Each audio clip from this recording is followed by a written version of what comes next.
ഇപ്പോൾ PV അൻവർ മാധ്യമങ്ങളെ കാണുകയാണ്. തത്സമയം പിണറായിയോടൊപ്പം നിന്നുകൊണ്ട് പിണറായിസത്തിനെതിരെ ഞാൻ ഉയർത്തിയ മുദ്രാവാക്യം തകർക്കാനുള്ള ശ്രമമാണ് എന്ന് ഇന്നലെ വാതിലടച്ചോടുകൂടി നിലമ്പൂരിലെ ജനങ്ങൾക്കും കേരളത്തിലെ ജനങ്ങൾക്കും ബോധ്യപ്പെട്ടിട്ടുണ്ട്.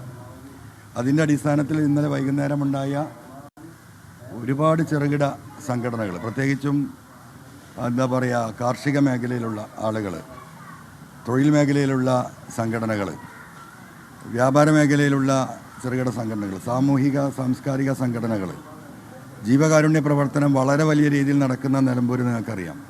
ഇവരുടെയൊക്കെ ഒരു ആവശ്യമായിരുന്നു ഒരു ജനകീയ പ്രതിരോധ പ്രതിപക്ഷ മുന്നണി ഉണ്ടാക്കണമെന്ന്.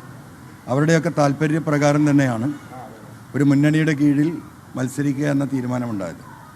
അതുകൊണ്ട് നിലമ്പൂരിൽ നമ്മൾ ഉയർത്തുന്ന രാഷ്ട്രീയ മുദ്രാവാക്യം അത് ജനകീയ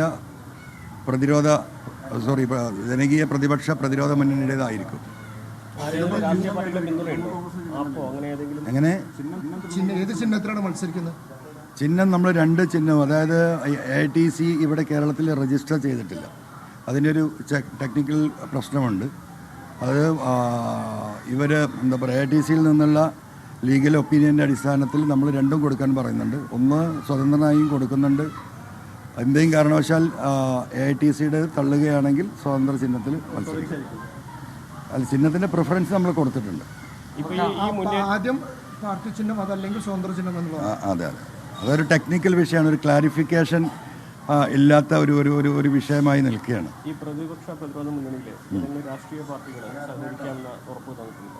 അല്ല, അതിൽ രാഷ്ട്രീയ പാർട്ടികൾ, അതിൽ ജനങ്ങളാണ് വിവിധ. ഞാനീ പറഞ്ഞില്ലേ, ഇപ്പോൾ അവിടുത്തെ സ്ഥിതി എന്താ? ബഹുമാനപ്പെട്ട അബ്ദുൾ ഹമീദ് MLA, അദ്ദേഹം ആരാ?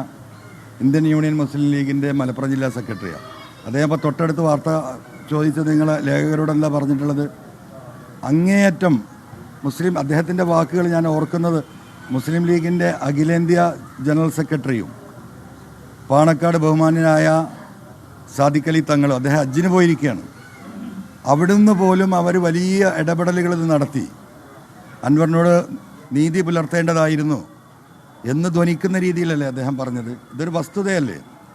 ആരെയും ബഹുമാനിക്കില്ല, അഹങ്കാരത്തിന് കയ്യും കാലും വെക്കുക നമ്മൾ കേൾക്കേണ്ടത്. അതും വിട്ട് ഒരു ഹിറ്റ്ലറിസത്തിലേക്ക് അദ്ദേഹം പോയി എന്ന് ഞാൻ പറഞ്ഞു. കൃത്യമായൊരു ഹിറ്റ്ലറിൻ്റെ രൂപമായി UDFനെ അടക്കി വാഴുകയാണ്.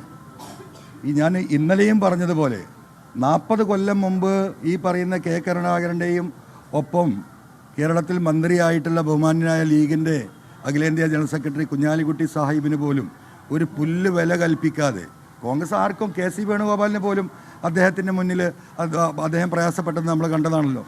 കോഴിക്കോട് എന്നെ കാണാം, ഈ പ്രശ്നങ്ങൾ തീർക്കാമെന്ന് പറഞ്ഞ് ഞാൻ ഇവിടുന്ന് പുറപ്പെട്ട് അവിടെ പോയി 3 മണിക്കൂറോളം 5 മണി തൊട്ട് 8 മണി വരെ ഞാൻ കാത്തിരുന്നതാണ്. കാത്തിരുന്നതിന് കുഴപ്പമില്ല, അദ്ദേഹത്തെ പോലെ ആളെ കാത്തിരിക്കാൻ ഞാൻ തയ്യാറാണ്. പക്ഷേ എന്നിട്ട് പോലും കാണാൻ സമ്മതിക്കാതിരുന്നത് അദ്ദേഹം രാജി ഭീഷണിയാണ് മുഴക്കിയത്. അദ്ദേഹം രാജിവെക്കുകയാണ് നല്ലത്. ഈ UDF നേതൃത്വം രക്ഷപ്പെടണമെങ്കിൽ ഇപ്പോൾ ഒറ്റ കാര്യമേ ഉള്ളൂ. ഈ പറയുന്ന VD സതീശൻ്റെ ഇന്നെടുത്തുകൊണ്ടിരിക്കുന്ന റോള് 26-ലെ തെരഞ്ഞെടുപ്പിൽ വലിയ തിരിച്ചടി. ഇതാണ് അദ്ദേഹത്തിൻ്റെ നിലപാട്. നമുക്കറിയാം, അദ്ദേഹത്തിൻ്റെ ശരീരത്തിലും മനസ്സിലും ഒക്കെ അഹങ്കാരമാണ്. അദ്ദേഹം മുഖ്യമന്ത്രിയാകുമ്പോൾ കൈപൊന്തിക്കാനുള്ള ആളുകൾക്ക് മാത്രമായിരിക്കും കേരളത്തിൽ സീറ്റ്. അവസാനം ഇവിടെ ഉണ്ടായത് അതാണല്ലോ. ഒരു കുടിയേറ്റ കർഷകനെ സ്ഥാനാർത്ഥിയായി പ്രഖ്യാപിക്കാൻ നിൽക്കുന്ന ഘട്ടം അവസാന നിമിഷം വരെ, തലേന്ന് വരെ എൻ്റെ അടുത്ത് പറഞ്ഞത് എന്താണ്? അതിലൊരു മാറ്റമില്ല, ഞങ്ങൾക്ക് ആ കാര്യം അറിയാം.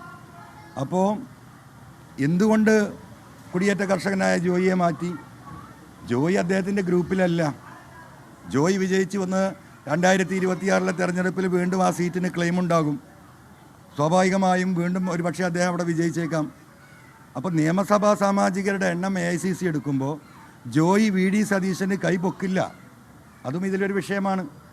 അപ്പോൾ എത്ര ഭൂരിപക്ഷം കുറഞ്ഞാലും പരാജയപ്പെട്ടാലും പുള്ളിക്കെതിരെ കൈ പൊക്കുന്ന ഒരാളവിടെ ഉണ്ടാകാൻ പാടില്ല. അത് അദ്ദേഹത്തിൻ്റെ പൊളിറ്റിക്കൽ ആംഗിളാണ്. മറുഭാഗത്ത് അദ്ദേഹത്തെ തന്നെ തോൽപ്പിക്കുമെന്നാണ് മുഖ്യമന്ത്രിയുടെ ഓഫീസിൽ നിന്ന് അദ്ദേഹത്തിന് കിട്ടിയ വിവരം. ദൂതൻ വഴി അദ്ദേഹത്തോട് പോയി സംസാരിച്ചത്.